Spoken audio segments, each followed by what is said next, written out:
Bueno, les damos un cordial saludo, bienvenida para todos nuestros oyentes, para cada uno de los seguidores de nuestras redes sociales y por supuesto esta es su emisora Voz Cuenti Radio, porque recuerda que donde estás no es el final. Bueno, continuando con la programación para este día, vamos con la presencia el día de hoy de Juan Carlos Polanco, en un segmento Construyendo Hogares Sólidos. Es que Juan Carlos, ¿cómo estás? Bienvenido. Muchísimas gracias. ¿Cómo están ustedes? Todo muy bien, Juan Carlos, todo muy bien. Bien. Bueno, muchísimas gracias por la oportunidad, de verdad, por una vez más estar acá. Para mí siempre es un placer, un gusto hacer parte de este segmento, digamos, y hoy vamos digamos, no quiero como, digamos, dar como un regaño, pero sí como dar una arenga, digamos, a aquellos cristianos que están como confundido en el mundo de la política, ¿entiendes? Entonces, en sí si quieres iniciamos ya. Claro, iniciamos entonces. Bueno, este, este pensamiento se me ocurrió, he venido digamos, durante la última semana, he venido pensando mucho en esto, por lo que está pasando en el mundo a nivel político, digamos, tanto en Chile como en Colombia, pero sobre todo en Chile. ¿Por qué? Porque en Chile hace poco, el domingo pasado, se dio las elecciones de un cambio de constitución. Y era una constitución completamente marxista la que querían instaurar, antibíblica, anticristiana, pro muerte, pro LGTB, querían borrar la identidad de la mujer. Con mi esposa hablábamos acá porque la Constitución no le daba derecho a mujeres, sino le daba derecho a personas gestantes. Entonces era algo completamente desviado del sentido común, desviado de la realidad. Es obvio que alguien como yo, como cristiano, estaba eh, asustado, pensando que si esto se hace, si esto se hubiese aprobado, hubiese sido digamos, una maldición para mi país en sí, lo hubiesen tirado a la ruina. Entonces, gracias a Dios no se aprobó, se rechazó por gran mayoría. La gente se dio cuenta de la cosa horrible que habían hecho, y la gente se dio cuenta y votó rechazo, y fue una de las elecciones más masivas en la historia de Chile, la más masiva en la historia de Chile.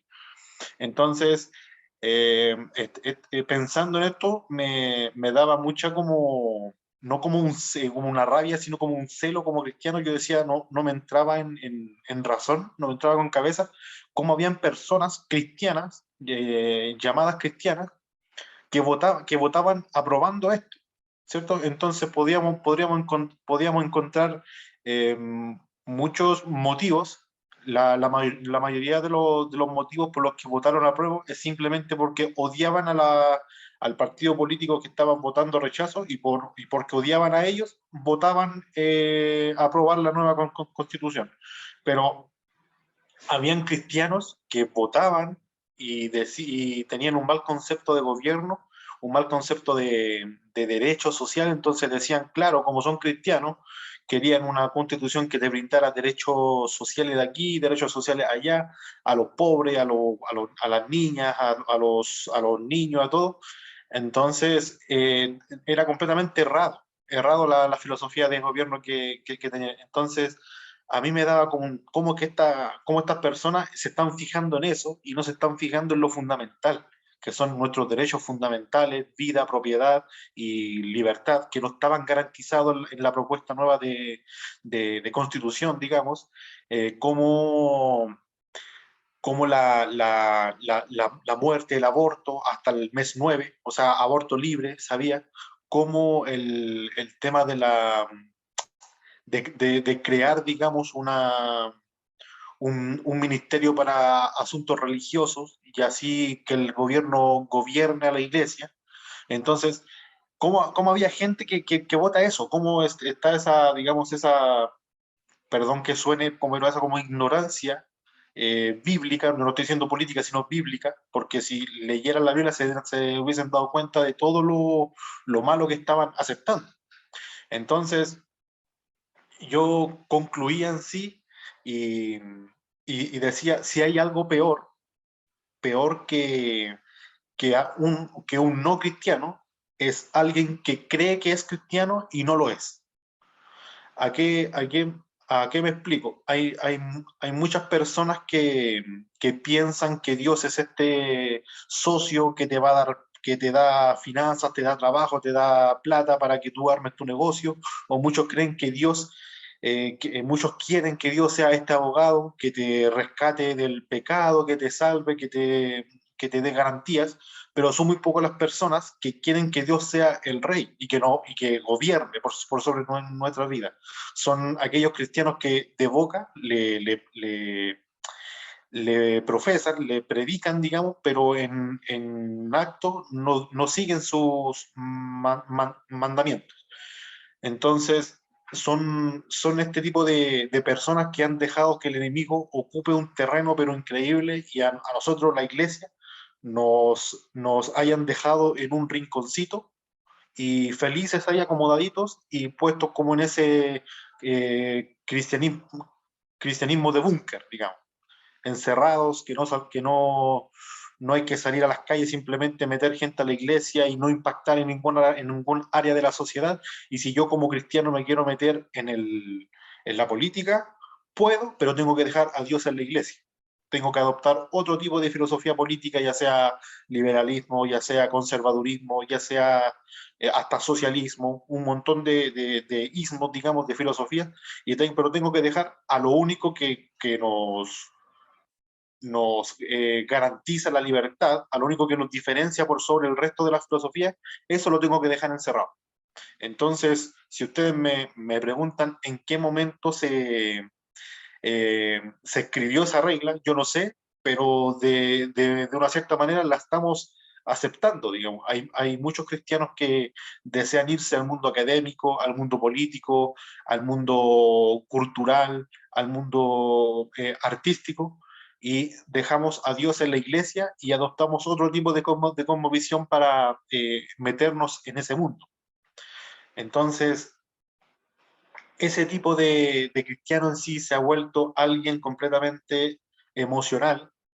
Eh, el otro día el pastor de mi iglesia subía un comentario que decía, bueno, estuvo rondando por redes sociales, mucha gente que yo conocía lo compartió, y era algo, palabras más, palabras menos, decía, hay muchos cristianos que dicen qué es lo que haría Jesús, y ese es un concepto completamente errado, porque para nosotros es un debate que queda completamente abierto a cualquier susceptibilidad, digamos, que es un argumento completamente subjetivo, y si Jesús ama, Jesús es porque apoya al pecador, Jesús apoya este tipo de movimiento, pro muerte, pro esto, ¿por qué? Porque Jesús ama, ¿cierto? Entonces eso deja un montón de puertas abiertas a miles, si no son millones de opciones de lo que Jesús, según mi imaginación, haría. Entonces hay muchos cristianos que basan sus accionares en eso, ¿cierto? No, metámonos en la política y ayudemos a los pobres. ¿Qué es lo que haría Jesús? Entonces Jesús les daría comida, Jesús les daría bono, les daría plata, les daría techo, les daría esto. Pero es algo completamente errado. Es algo completamente errado. Digamos, es una forma de pensar que no es bíblica. Nosotros como cristianos no tenemos que pensar, no tenemos que decir qué es lo que haría Jesús, sino tenemos que decir qué es lo que dice la Escritura.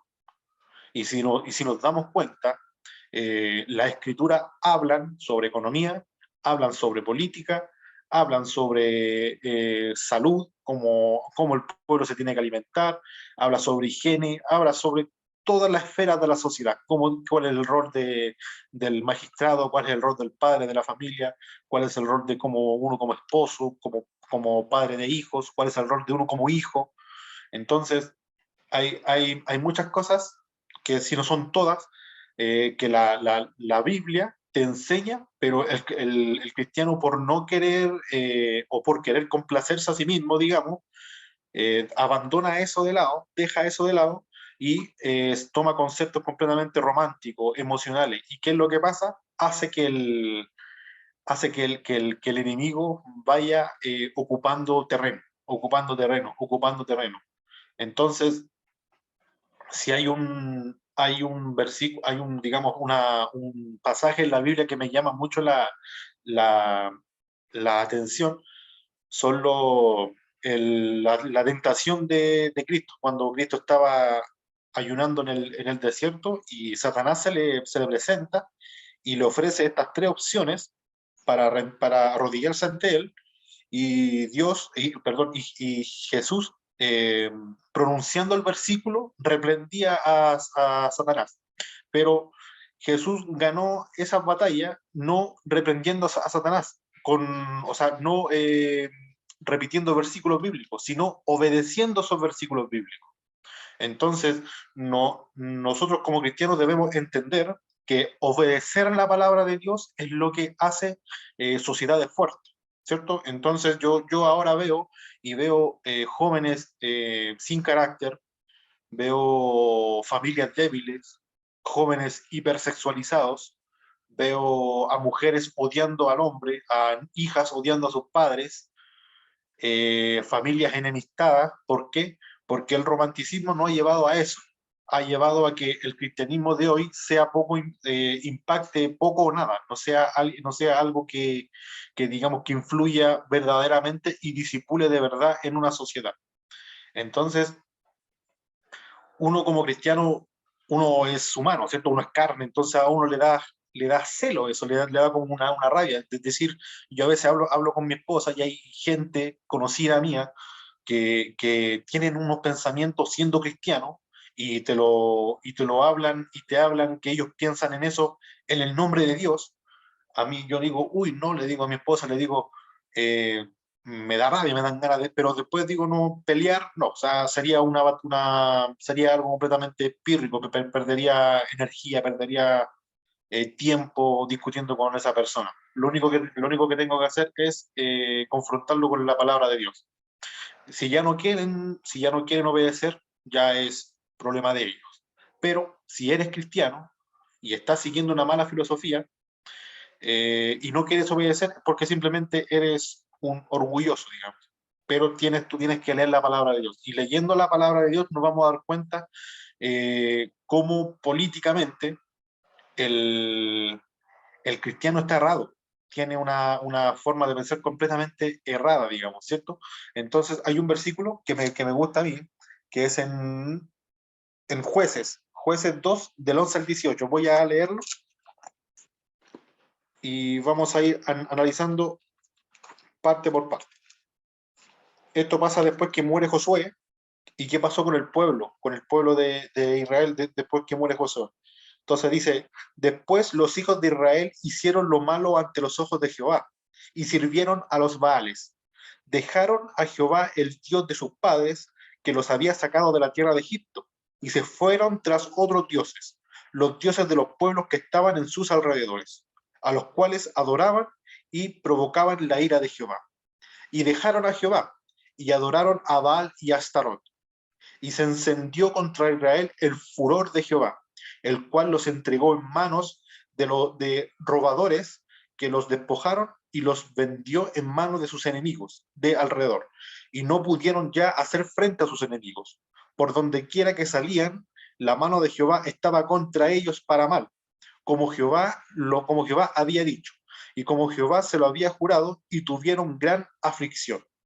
Jehová levantó jueces que los librasen de la mano de los que despojaron, pero tampoco oyeron a sus jueces, sino que fueron tras dioses ajenos, a los cuales adoraron, se apartaron pronto del camino en el que anduvieron, y en el que anduvieron sus padres,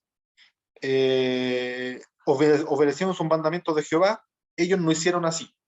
Y cuanto Jehová les levantaba jueces, Jehová estaba con el juez y los libraba de la mano de los enemigos todo el tiempo de aquel juez, porque Jehová era movido a misericordia por sus gemidos a causa de los que oprimían y afligían. Y después podemos seguir viendo que el pueblo seguía desobedeciendo. Eso es. Entonces, ¿cómo se llama? Entonces es muy, digamos, impactante y al mismo tiempo uno hace comparación con el tiempo de ahora, cómo la gente, digamos,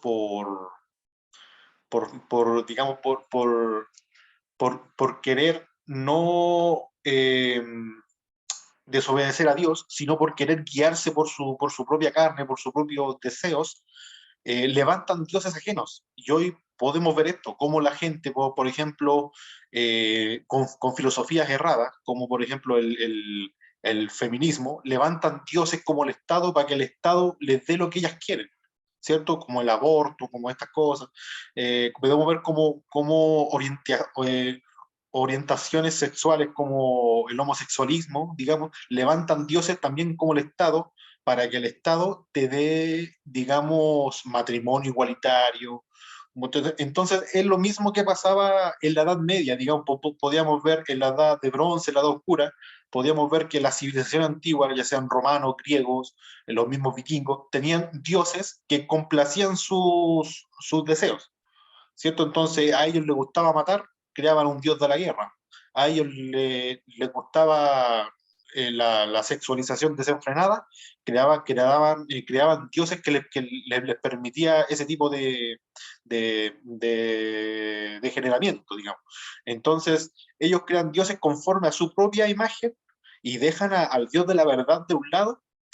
Entonces, aquí dice que la ira de Jehová se hizo en contra de ellos. A mí me gusta imaginar que la ira de Jehová no es este Dios que castiga, sino obviamente Dios siempre va a estar aquí. Aquí podemos ver que en la palabra dice que Dios siempre estuvo librando. ¿Por qué? Porque tuvo misericordia de los llantos que tenía el pueblo. Pero sin embargo el pueblo volvía, lo abandonaba y se iba para otros dioses. Entonces podemos ver acá como la ira de Jehová es esa consecuencia de nosotros dejar de lado su ley, de nosotros abandonar sus mandamientos, digamos.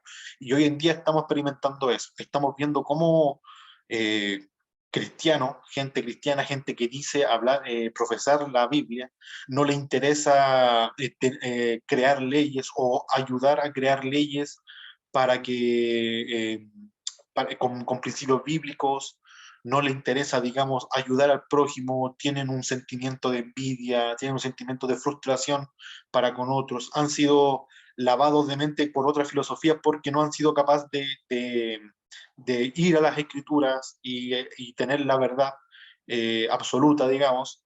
Entonces, como este tipo de personas en sí, yo considero que son más peligrosas, digamos, que la misma persona que reniega de Dios, que el hombre que niega a Dios, aquel que es blasfemo, uno ya sabe cuál es su pensamiento, digamos, pero el hombre que cree en Dios, uno podría decir que es un aliado, ¿cierto? Sin embargo, ellos mismos están siendo funcionales al enemigo para que el mundo se vaya a la oscuridad. Entonces, como dice Pablo, nosotros somos sal, ¿cierto? Somos sal, obviamente. La sal, más que una función culinaria, en la época antigua cumplía una función que era mantener la carne fresca para que no se descompusiera. Entonces, Pablo dice, nosotros somos sal. Él nunca dijo nosotros somos una de las tantas sales que hay en esta despensa, no, somos la sal, la única sal, o sea, somos lo único que mantiene al mundo sin podrirse, somos el único que mantiene al mundo conservado de la pobredumbre. Entonces, y también dice, ustedes son luz, ¿cierto? Son como son como esa casa que está en el cerro a la cual todos ven. Él tampoco dice, ustedes son una de las tantas luces en este sendero que hay. No, son la luz, la única luz. Entonces, nosotros tenemos que comprender eso y tener la responsabilidad, digamos, para poder eh, o sea, tomarle el peso y tener la responsabilidad para poder actuar conforme a la palabra de Dios, ¿cierto? Hay otro versículo bíblico que es en Isaías, voy a buscarlo aquí, Isaías 5, del 20.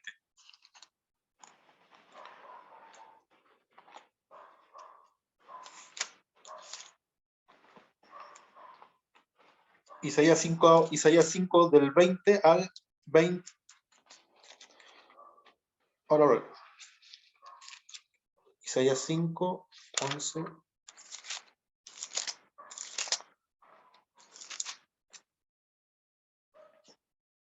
Isaías 5, 20.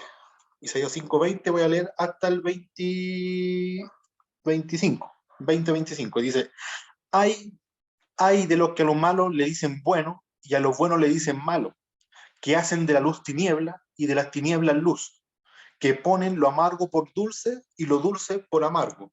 Ay de los sabios en sus propios ojos y de los que son prudentes delante de sí mismos. Ay de los que son valientes para beber vino y hombres fuertes para mezclar bebida, los que justifican al impío mediante cosecho y al injusto quitan su derecho. Por tanto, como la lengua del fuego consume el rastrojo y la llama devora la paja, así será su raíz, como podredumbre, y su flor se desvanecerá como polvo, porque desecharon la ley de Jehová de los ejércitos y abominaron la palabra del Santo de Israel. Por esta causa se encendió el furor de Jehová contra su pueblo y extendió contra él su mano y le hirió. Y se estremecieron los montes y sus cadáveres fueron arrojados en medio de las calles. Con todo esto no ha cesado su furor, sino que todavía su mano está extendida.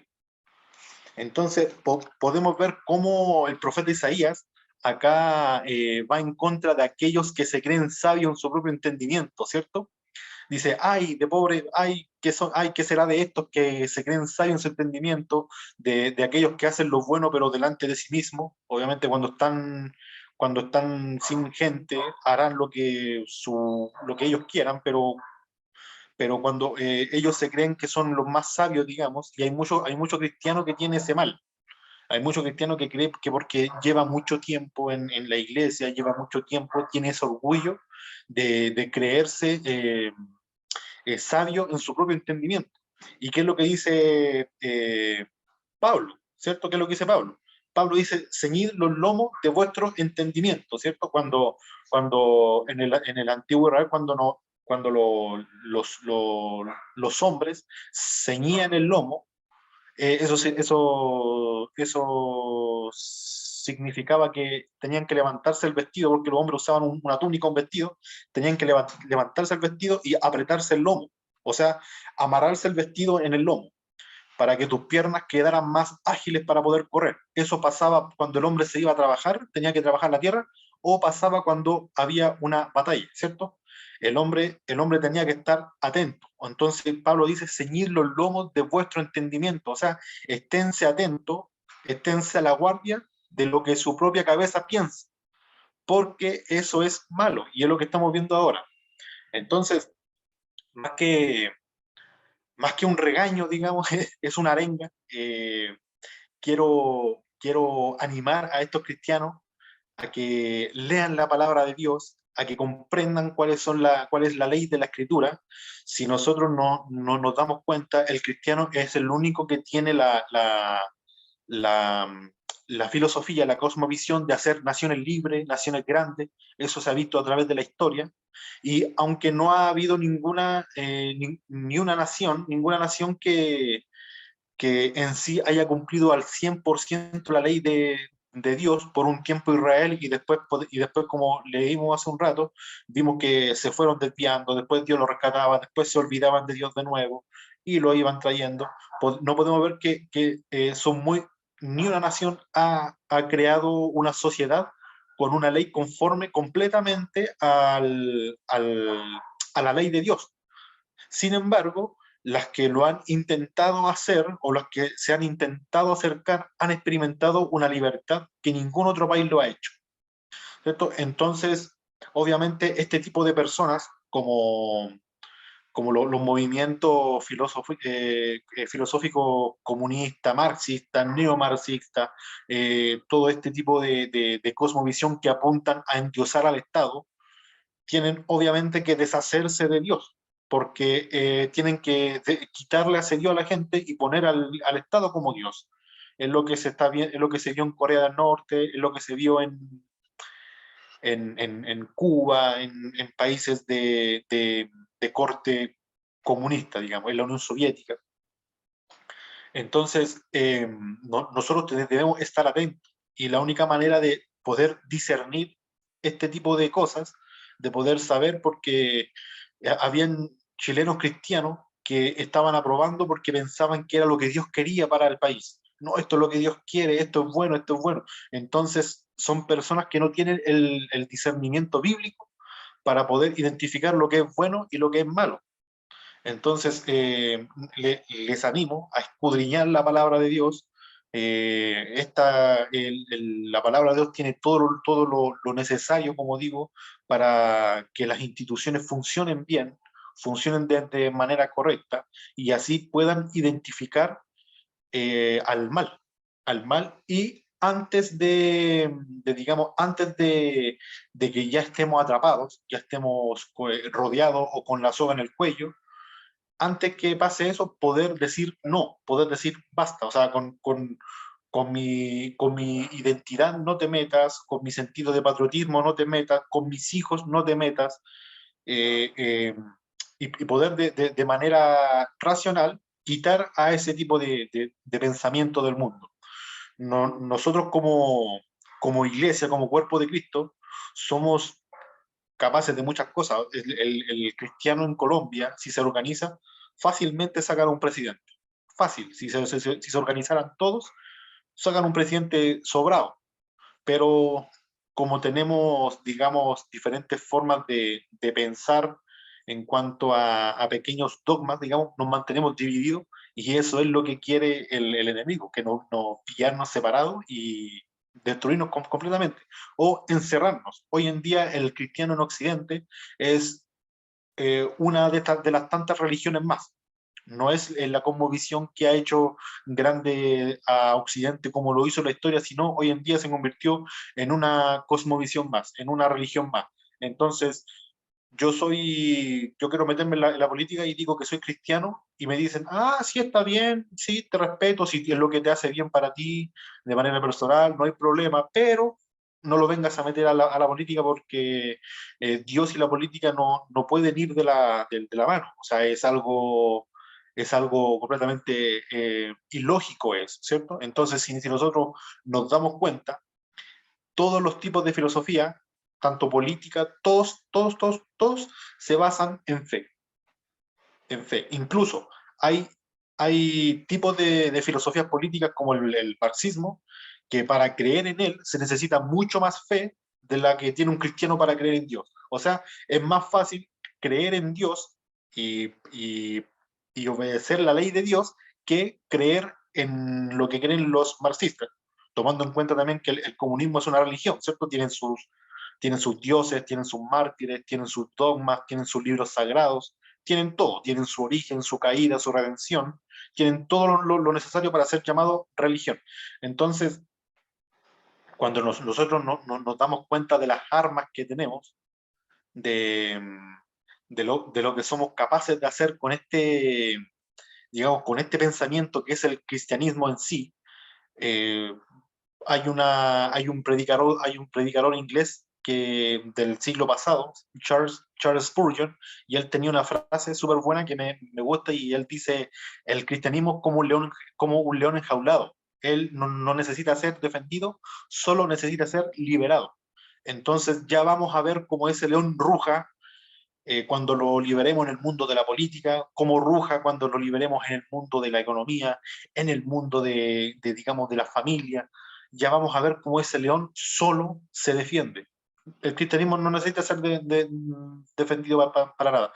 Tiene la ciencia de su parte, tiene la biología, tiene la anatomía, tiene la química, tiene todo de su parte. Lo único es que los que no creen en Dios han querido separar eso. Lo han querido separar porque para ellos no les conviene de que la ciencia y Dios vayan de la mano, sino que sean enemigos. Hay muchos hay muchos ganadores de premios Nobel que son cristianos y comenzaron siendo ateos. De hecho, hay un ganador de premio Nobel, no me acuerdo si es químico o físico, que él dice, el primer sorbo de la ciencia te volverá ateo, pero al final del vaso Dios te va a estar esperando. Entonces, es obviamente que este tipo de cosmovisiones anticristiana, antibíblica, no le conviene que Dios esté metido en todo. Pero nosotros tenemos las armas, tenemos el poder para discernir a través de este libro, de la Biblia, que, que tenemos todo lo necesario para que el cristianismo vuelva a ser lo que era antes. Y yo no estoy diciendo que volvamos a una clerocracia, que digamos que la iglesia sea lo que mande, no. No, no, no, no. Que el cristiano, con temor de Dios, siga la ley de Dios y cumpla sus mandamientos, digamos. Eso es lo que, digamos, a lo que yo apunto. No, por favor, no confundan esos términos, digamos. Entonces, para concluir, digamos, quiero animarlos a eso, a que sean más intencional en leer la palabra de Dios, a que podamos identificar el mal en donde sea que se esté gestando y podamos luchar en contra de eso. Hay un dato curioso que me gusta ponerlo como ejemplo a mí, que es en la Alemania nazi de la Segunda Guerra Mundial. Antes de la Segunda Guerra Mundial, la Alemania por ahí de los años 20, 30, era el país más evangelizado del mundo. Tenían un 80% tenían un 63% de cristianos protestantes, el otro 30% eran católicos y había una ínfima parte que era gente no creyente de Dios.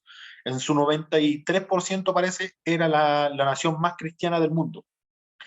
El país más evangelizado, fue la cuna de la reforma. Pero ¿qué fue lo que pasó? ¿Por qué no pudieron identificar el mal que se estaba gestando digamos, en el gobierno? Que estaba llegando el nazismo, estaba llegando Hitler. Entonces, ¿cómo es que siendo la nación más cristiana del mundo, no pudieron identificar eso? Y eso fue ¿por qué? Porque el cristiano, teniendo conocimiento bíblico, decidió separarse del mundo político, decidió dejar su creencia en Dios en la iglesia y el mundo político se lo entregó al mundo.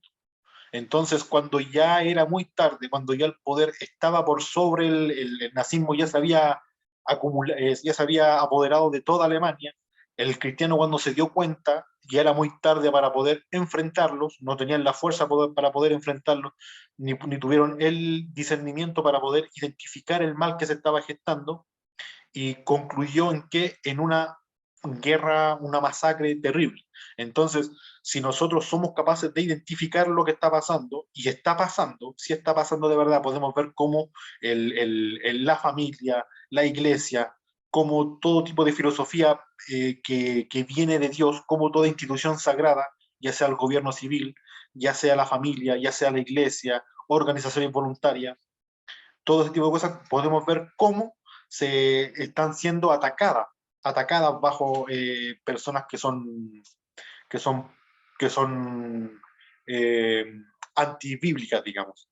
Entonces los quiero animar a eso, animar a que sigan adelante buscando de Dios y con fuerza, sin miedo, no se desanimen. Muchísimas gracias, de verdad.